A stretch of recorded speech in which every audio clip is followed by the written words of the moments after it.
I'm praying for the strength to do the good I know. Then I go do some things that make the spirit go, nigga, is you crazy? All that work you did, my nigga, now you acting lazy. The biggest thing is being adaptable, and I definitely think coming from Jamaica made it easier to adapt here because of the similarities in culture. But nonetheless, regardless of where you're from, I think if you're going into a new environment, a new culture, it helps to just have an adaptable and an open mind. Open mind. I'm 5'11". How tall are you? Like 5'10", 5'11". The mattresses seem so short in some of the Airbnbs, like a lot of them. I'm not used to that. Yeah, and them tough. Yeah.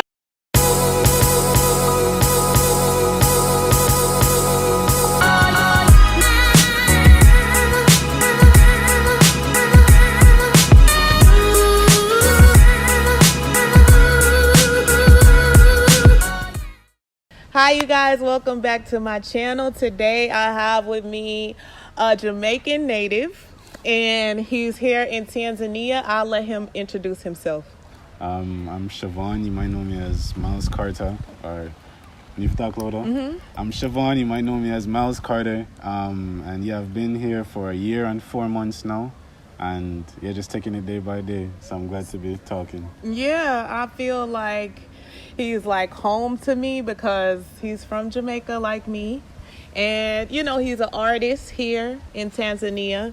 I haven't gotten to learn much about him because I wanted to save all the questions for the interview.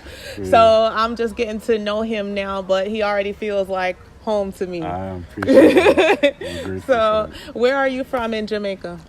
Originally Portmore, Jamaica. Portmore? Yeah. Oh, okay. And then when I was 10 or 12, I moved to the States, to North Carolina. Okay. Lived there for 10 years and then came here. Okay. Oh, you came here after 10 years? So how old were you when you, like 20? Yes, I think I spent like 10 years in each place. So 10 years in Jamaica, 10 years in the States, and then now I've been here for a year because I'm 24 now. Oh, 24 now, so you moved here a year and a half. Okay. Yeah, exactly. So what motivated your move here? Honestly, like many other people, I would say there's a divine inspiration. You know, like for me personally, I didn't know exactly what I was coming into or what I was coming for. I just knew that the way my life was happening, God was opening the doors and showing me like this is a direction that, you know, I should move into. And so I saw the opportunity present itself. Every doubt I had to be able to say, no, maybe I shouldn't do this. It's like he just moved them away. Finances came in, schedule came in. So I just saw the path ahead of me and I said, okay, I'll take it, you know. I figure if the same God in America, the same God in Jamaica is the same God in Africa. So I could go anywhere in there I can go. So what did you feel like you got signs from God? Really, signs more so reassurances, because I was talking to a friend who had lived in South Africa for 2 years, and it was my first time talking to anybody who had lived in Africa for that long, who was natively from the States. So just as he was telling me about his experience, I just felt so enamored, like, and I'm not a traveler, I don't like to travel. But really? I don't like to travel. But when he was describing, like, yo, everywhere you look you see black people who look like you, whether the richest or the poorest, man, people look like you, and I just felt a yearning for that, especially growing up in Jamaica where that was my environment, and having been in the States so much where it's not that way. I felt like I had a yearning to kind of see myself around me in order to get a better sense of feeling like I belong, you know? And so I feel like at that time in my life, I definitely needed a sense of belonging, and I felt as though, whoa, Africa could be a place like that.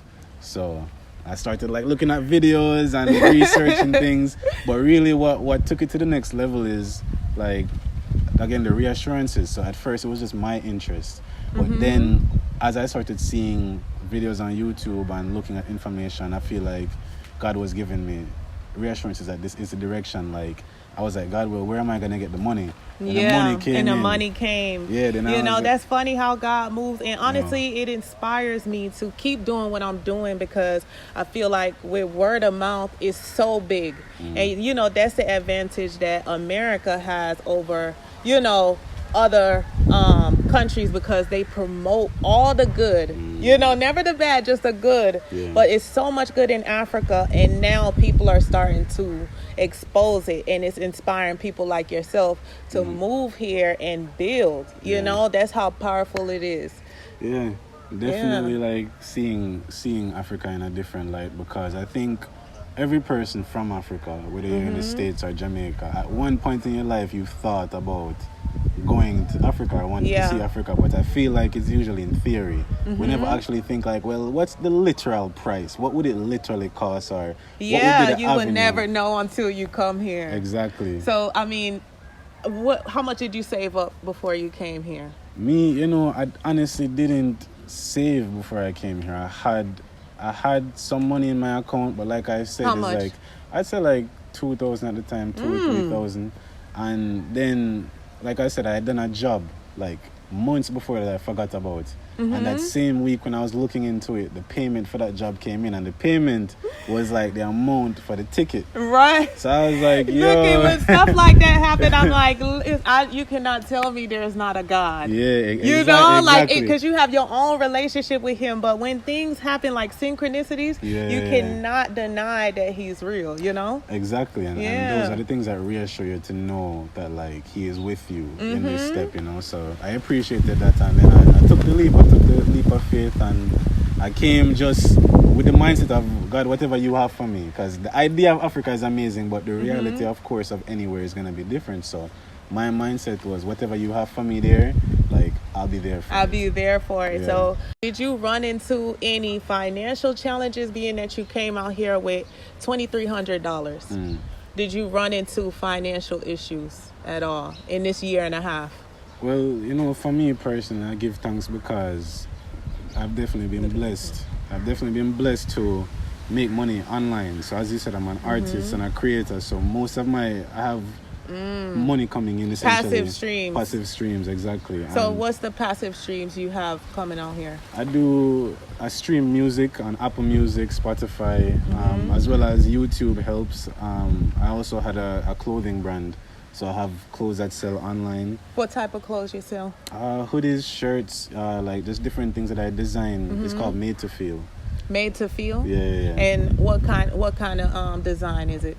It's just some ideas that me and my friends will make and put on some shirts, like things that we would want to wear. Statement tops. Okay. Yeah, exactly. So you have a website? Yeah. All right, so I'll put that below. Okay. Yeah, and so I give thanks because I was blessed to be able to be in that position, and so coming here, finances weren't so much a question in my mind of how am I gonna, because you already have passive streams coming in. So with your YouTube, what type of content do you put on there? So for me, honestly, I treat my YouTube channel like a journal, like a scrapbook. For what do you do? Just to express whatever I'm going through at the time, because for me, I've come to find that I'm a verbal processor, which means the way in which I can put all of what's in my mind and understand it is if I talk about it. Yes. And so you do spoken word, poetry, but also live talks, like anything to take everything out of my mind and put it in front of me so I can say that's what I'm dealing with. Okay. So but it's centered on healing, just showing my journey of. So how did you go about getting monetized on YouTube? Did you get monetized before you came to Africa? My account has been monetized for some time. How long? I think maybe 2 years. Okay. Yeah, so monetized for some time. Okay, so is it easy? Is that an easy process to get paid by YouTube? Well, if you're getting into the YouTube business, for me personally, I don't approach it as a business. But I would say, from my experience, being on YouTube doesn't really pay as far as just making videos and getting views. I was sharing with you earlier that the real way people make money on YouTube is sponsorships. Yes. And if you're going to be searching for sponsorships, that means businesses are going to see your channel and see that you have an audience and want to give you products to market to them. Yeah. So you really have to have in your mind if that's the direction you want to go into, because that's when people like you can then make a show, or you can, something that can incorporate ads, but also still leave room for the authentic and organic content that you want to create. So I would say that's the route. If for anybody who may be looking to make money on YouTube or make money that way, I would say you have to think the real money is in sponsorships. So and ads. And ads with watch time. Yeah. So you have to your poems are in there. They're short, right? Yeah, they're short. Yeah. So the watch time have to be longer so you can either get money from ads or create quality content and get paid from the sponsorships. Yeah. So why didn't you move to Jamaica? I know everybody asks you this question. They ask me. I've never been asked that question. Actually. Really? Yeah. I guess I would say mainly because that's just not where I was being led at the time, you know. But being here has reminded me a lot of Jamaica. You know, a lot of the culture is very similar, the environment is very similar.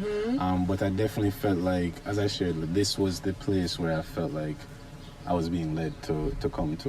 What is it about Africa that stood out to you on the internet? Because you were just researching. What is it that you researched that said, okay, I'm going to go to Africa where I've never been? Did you visit before coming here? No.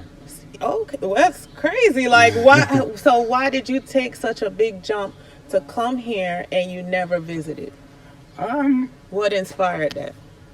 Honestly, I would say one thing that had stood out to me from the conversation I had with my friend who lived in South Africa was the idea of everyone around you looking like you.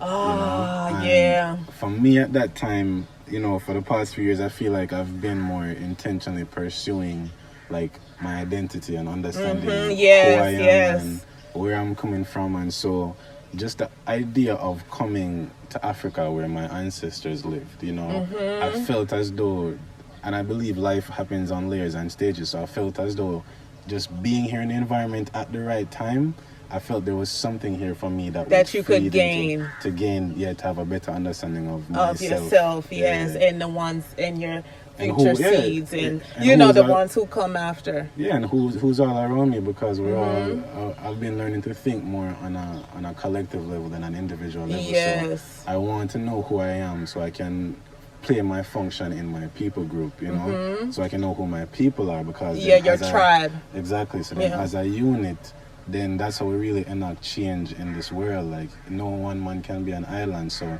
I'm doing my individual work so that I can function properly in the collective society. Exactly. So that we can then, you know, make this world what it needs to be. I feel exactly the same way. Like, before I came to Africa, I had my daughter, and that's really what pushed me to soul search and say, who am I? You know, what is it that pushes me? What do I want to do? You know, that's gonna make me feel proud of myself when I'm long gone, you know? And I also wanted to set a legacy for my child, and just, you know, having that experience in America, the only gain that I feel like America gives me is money. You know, being where I am now as far as in my spiritual journey. So I can understand, you know, how doing that deep soul searching will lead you here, and also being a majority.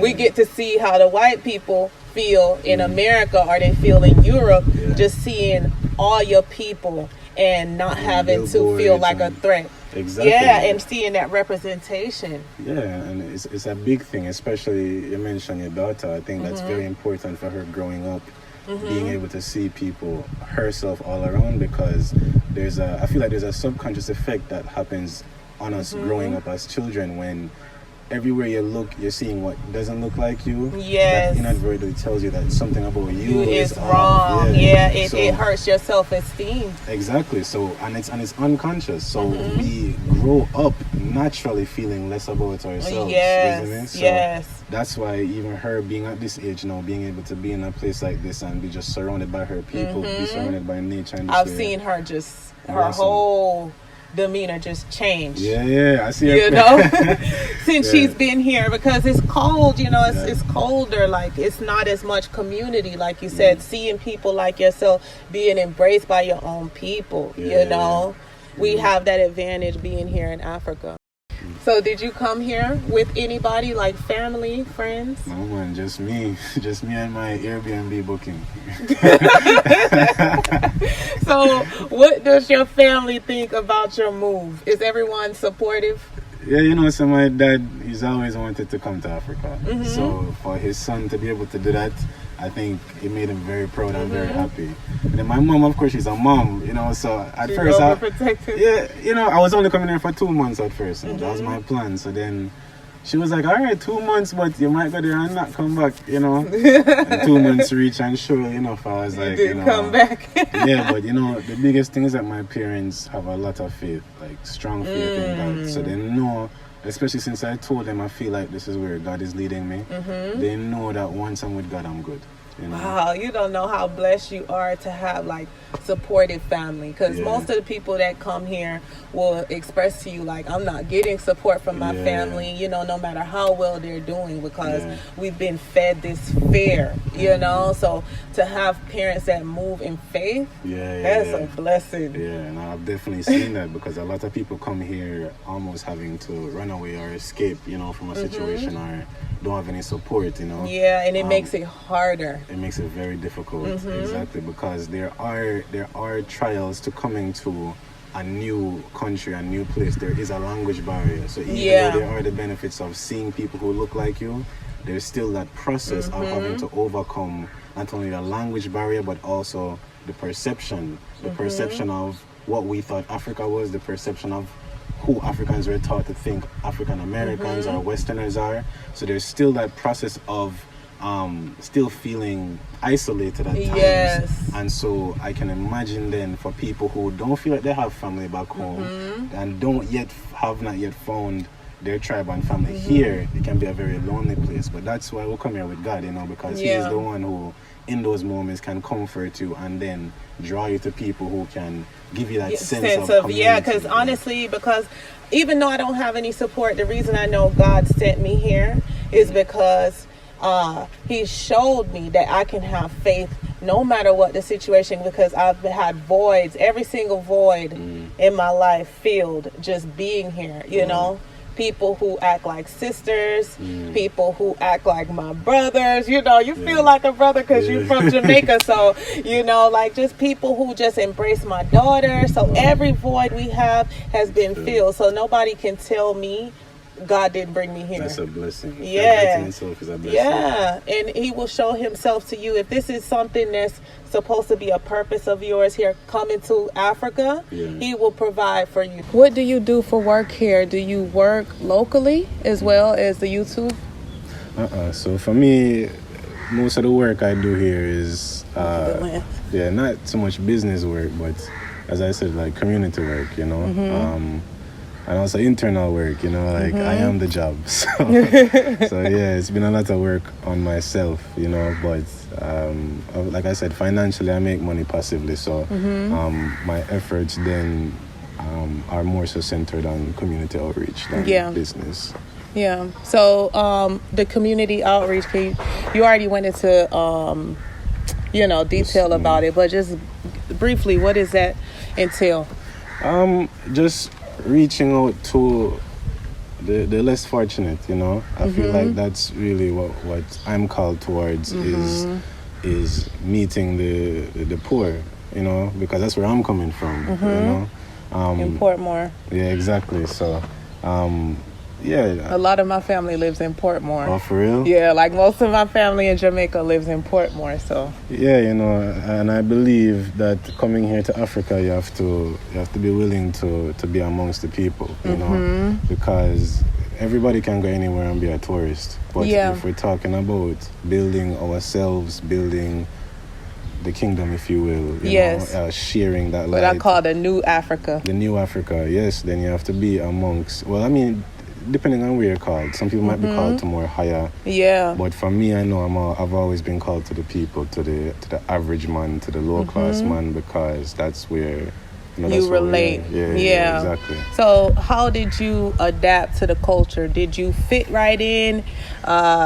Did you have challenges? What was your experience like? You know, so I fit in quite easy because, as I said, it's very similar to Jamaica. So the bus, the markets, everything is like similar. Yeah, so for me, it's like just a. Go ahead.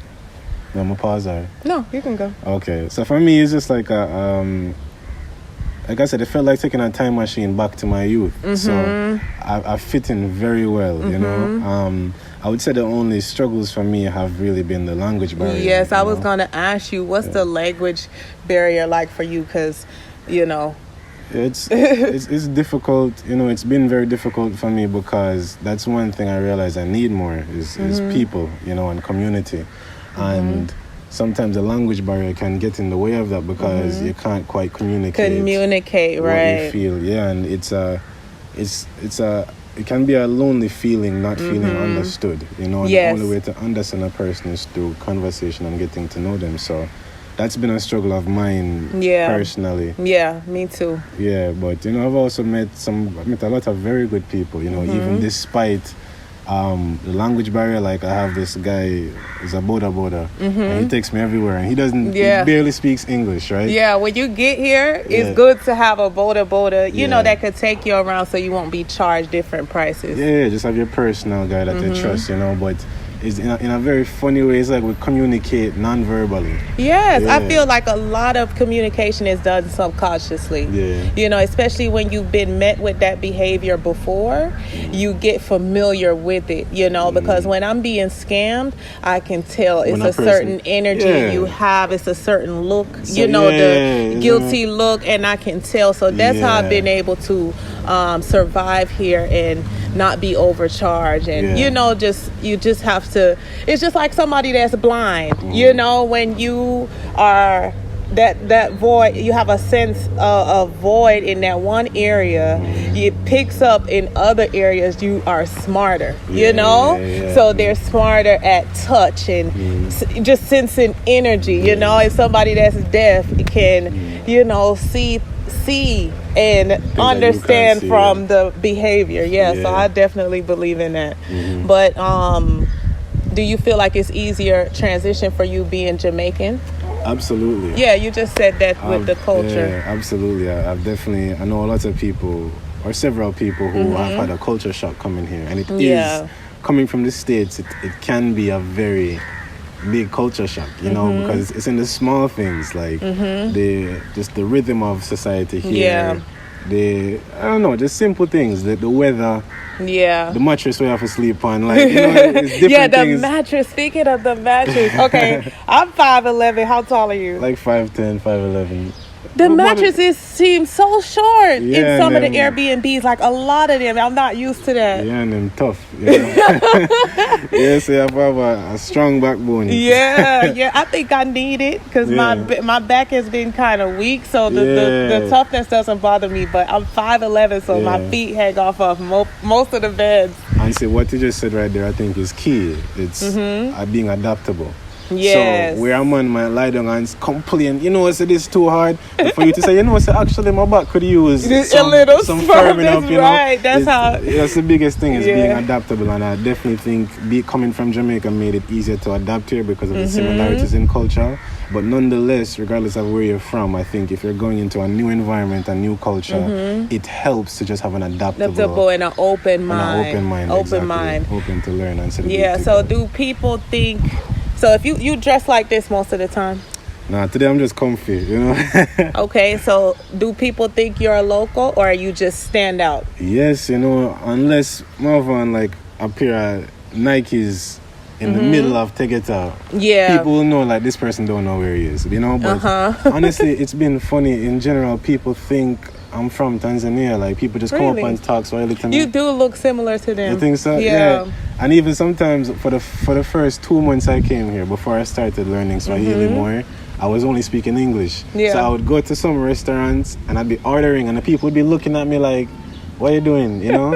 And I didn't find out because people would literally not serve me food, and I wouldn't understand. Why? And it wasn't until maybe like I was talking to a friend of mine, and he was like, the reason that happens is because they think you're Tanzanian trying to pretend to be American. So they think you think you're better than them. That's why you're speaking English. Dang. So I was like, so that's what the impression people thought I was from here, but I'm just thinking I'm upper class and dressing nice and this. I think that's what they think with me too, and I couldn't put my eye on it, but you targeted it right there. That's what it is. They think we Tanzanian and we trying to, because they talk to me with the language, you know, and I'm just like, Oh, you really think I'm Tanzania? That's reassuring though, like Yeah. to come all the way back here and to be identified with, you know, for people to say this person looks like they're from here. Yeah. It just reassures that yes, you are from here. Yes, you are, and we so similar, and you know, it's just the only difference is like how you dress, but the mannerisms and the behavior is so similar to. I just see, you know, I see a group of people sometimes, and I'm like, whoa, that looks just like something I've seen in America. Yeah. Yo, that's the craziest thing being out here. I've seen so many doppelgangers. Like, bro, I just met your second brother. Exactly. For real, man. So. Yeah. Do people think that you're rich? Yeah.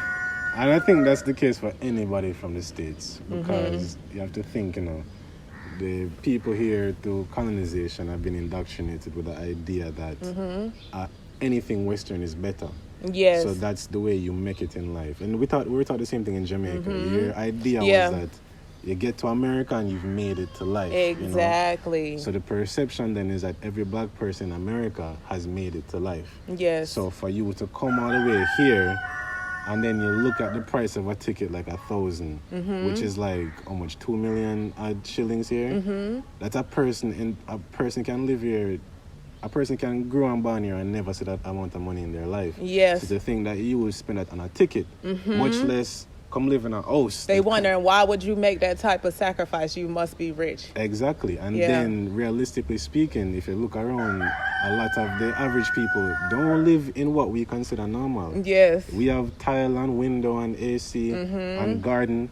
That's not common here at all. So the reality is the people who they know of, who live in the circumstances that we do, are the people who have become rich. Yes. So there is that perception that we're rich, but that's a part of the importance of being amongst the people and then having conversation, because you really get to start to break it down to the reality that, yo, like appearances can fool you, because that's what the West has profited off of all these years. Exactly. The appearance of wealth while not actually having it, because the reality is they have the wealth. Yes. We have what has appeared to be as wealth. Yeah. Yes. But they are the ones with the knowledge of the land and the soil and the weather. People can smell and know when it's going to rain. Yes. They know how to survive without government. Without any of that. And to me, that's richness. What's your typical day like here in Tanzania, and how does it differ from the one you lived in North Carolina? Alright, so let me tell you about the ideal day. Every day is not ideal, but on an ideal day, I wake up, you know, pray, I go for a walk, and I talk to myself and I assess where I am, you know, and thankfully because of the scenery, I live close to the beach, so it's usually a good. I wake up at like 5 a.m. So I catch the sunrise. That's nice. You know, I try to every morning. You better than me. Yeah. And I come back home, I might make breakfast, eat some fruits really, start reading a book or something.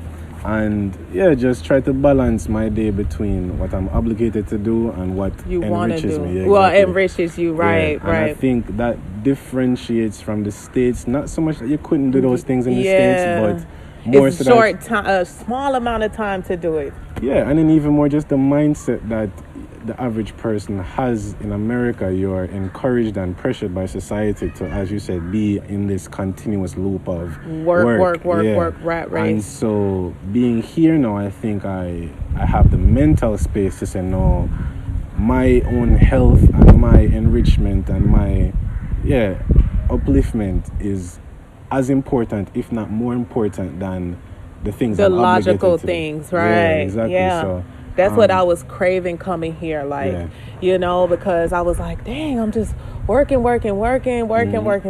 and I'm not really enjoying the richness of my life, you know? So I had to put myself in this type of environment. Right, and it's a mindset, and your environment can impact your mindset, but you also want to be careful because your mindset can impact your environment. So if you bring the same busy mindset and you don't implement any tools to navigate or fix that, then you could have come to Africa and still have that work mentality and not enjoy the beauty around you. So it's really all in the mind, and for some people, I would say being in an environment like this can definitely help to heal. Heal. Yes, Yeah, and that's what I've been doing. It's a long process. Yeah, it's a lifelong process. A long process because I've had to learn to have faith, Mm-hmm. patience, all these things. But it's things that are enriching our spirits. And I find more time to be creative and write and, just create art. You're an artist, so I appreciate that time that you have to create, but you also don't want to get stagnant and become at home all the time. And you don't want to be isolated. Too comfortable, right? And don't isolate yourself, right? Yeah. Because here it's all about community. That's the benefit of Africa, is being in a community. Your network is your net worth. So when you have people around you that can help hold you up as you move into new heights, it's helpful opposed to, being so individual. By yourself. Yeah, man. Yeah, and so much of a... And we're unlearning that now, because you realize here everybody is communal. The native, the Tanzanians, no man is an island. That's the only way to survive here. Yeah, and that's the thing, because we're coming now from America, where you're taught individualism. So we're taught and indoctrinated to be separate from everybody. Like, just get yours, get for you and exactly. yours. And, so, but being out here, put in a position where if you have don't, to, and if you don't have right? community, you will sink. And I'm not saying that personally, because that's me. When I don't engage with people, I sink into depression. I sink into isolation. I sink into poorness so much. So I realized, you really have to start putting yourself out there and engaging with people. And yes, you will be hurt. Because we're all people, and we're very much people. No matter where you are. Exactly. And for our situation, particularly coming from the States, we're healing from a lot of trauma. And so you're going to encounter people at different phases, and you may get hurt. But for me, I'm having to learn, don't let that deter you from continuing to go out and pursue relationships, because you only hurt yourself. Yeah, if you don't move with love and you move in this defense mode. If you come here with that defensive or entitlement type of attitude, it's going to work against you. Because it blinds you. But tell me about the nightlife. Do you go out to any of the parties, the clubs? As I said earlier, I am more of a man who enjoys intimate spaces. So for me, going out would be more to a poetry event or anything that have to do with live music. Yeah. Or, you're an artist. You like that art ambiance, the right mood. I get it. I like environments that encourage human connection. So I'm past the days of clubbing, because now it's if I go to a club, the whole time I'd be I just want to talk to somebody. Exactly. The music too loud. The music low. Yeah, more so a house chill. Party. I'm into that too. I love house parties. Yeah. So what about relationships? The ladies out here looking good. Yeah, what's that like? For me personally,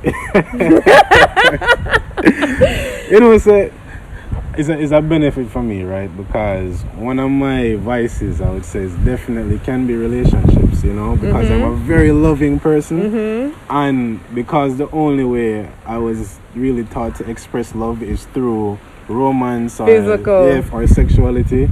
I've had that struggle where in my pursuit to express and engage love, I feel I can only do that through relationships with women. So now I've really been learning in these past few years, there's more to love and connection than physical. Just that. And being here, I think, has definitely showed me that, because of a language barrier. I can't just walk up you can't spit that game and be I feel humble myself and wait. So I've found myself definitely engaging more. So the girls don't throw themselves at you? I mean, some little scenarios, like the other day I got to the shop, and once you speak English, again, people may see an opportunity. But some people, But knowing that, then you find that you have to be even more cautious then about what is this person's intentions for why they want it.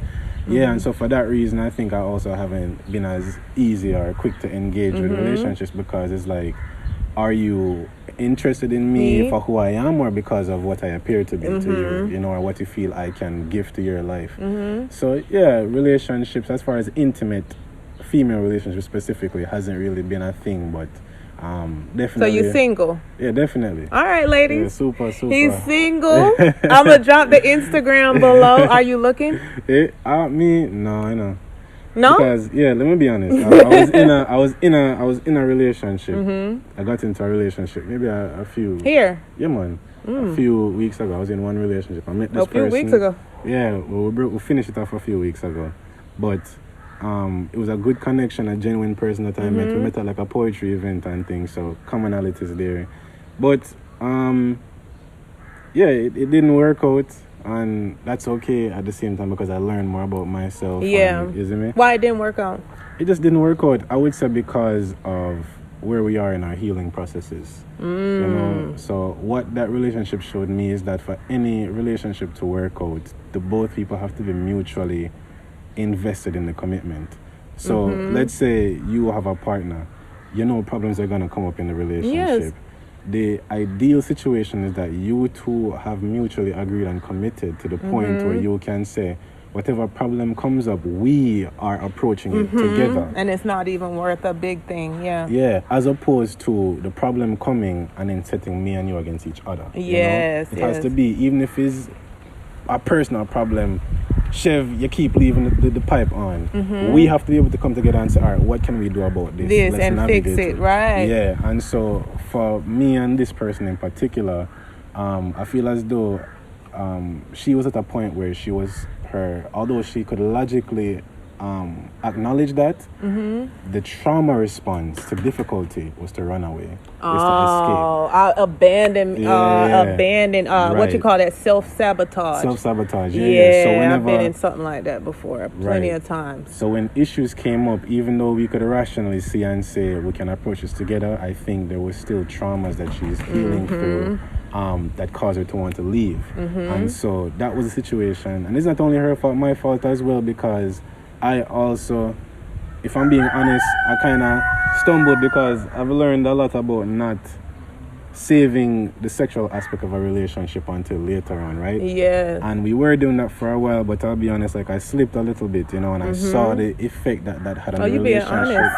Yeah, man, always. I have to be honest with myself and honest with everybody I'm with, So because I slipped in that way, and I say I slipped because as a man, I would say it's my responsibility to uphold certain standards in the relationship. We're human, but at the same time, I knew that doing that would compromise our relationship, and it did, Yeah. And so different things came from that, but it showed me even more the importance in staying true to my values and convictions and disciplines, especially when it comes to relating to somebody, because if you're not, and I'm learning this, if you're not disciplined, you might end up hurting the person you love because of what? Yeah, that conviction. Yeah. So you see yourself going back out there? I know you're not going out there now with 3 weeks. Well, as I said, for me, after that relationship, it's interesting because after that relationship, something happened that caused me to really start engaging with the relationship with myself more seriously. Yeah, that's what relationships are here to expose a part of you. Yeah, exactly. And I feel like, I want a purpose mate. Someone who aligns spiritually, at least, with what I'm doing, because that's like the most important thing. Yeah. But so you say you don't go to the nightclubs, just artistic events. Yeah. What do you go to any like beaches? What part of Tanzania have you been to? Yeah, man. So I live in Unania, so I live near the beach. Okay. So I go to the beach personally for myself almost every other day. I've been to Mbeya, Tanzania, visiting schools, Kibaha, to the villages. I've been to, where else have I been? Arusha just briefly, but I haven't traveled a whole lot, but those few places I've been to. So do you see yourself settling down in Tanzania permanently, or you want to move around? No, I don't see myself being here permanently. I feel like... Where you see yourself? The next phase in my life, I'm still trying to figure out exactly where I'm going, but I definitely know that I was here for a time and I've been here for a time, but I don't feel as though this is where I'm just going to be and settle, I feel like the Most High brought me here. to serve a purpose, but also to learn a lot of things. But I feel like there's more. There's different areas. That's the thing about travel. It just, you know, opens you up to yourself. What do you envision for the future of Africa?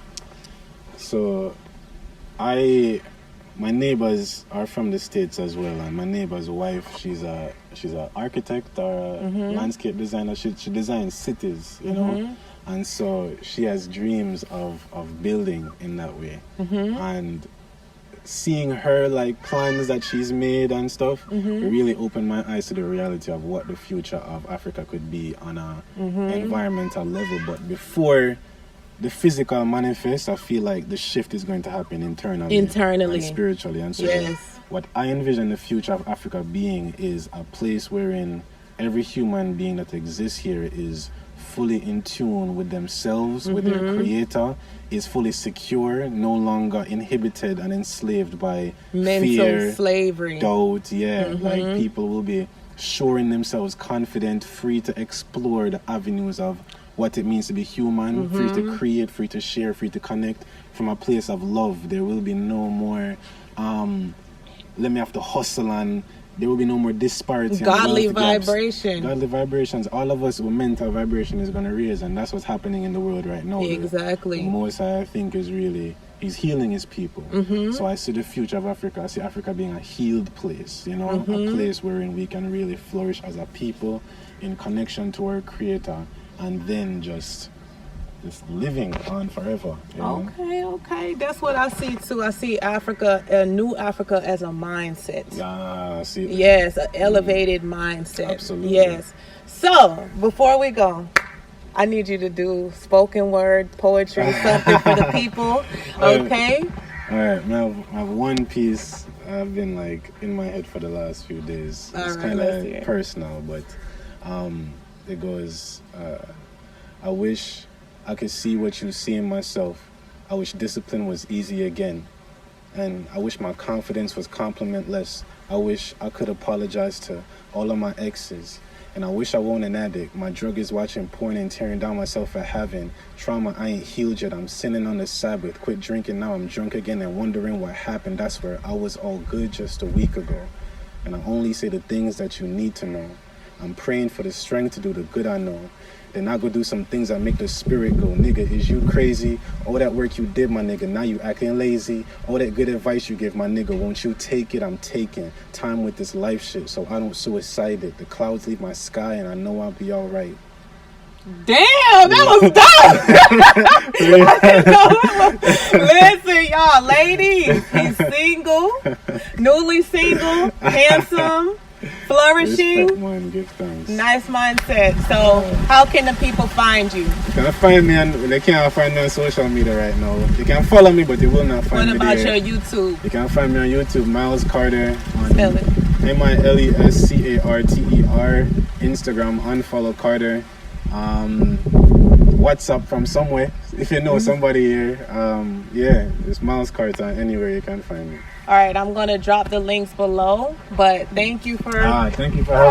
All right, you guys, that's it. Right. One love. Thanks. Bye.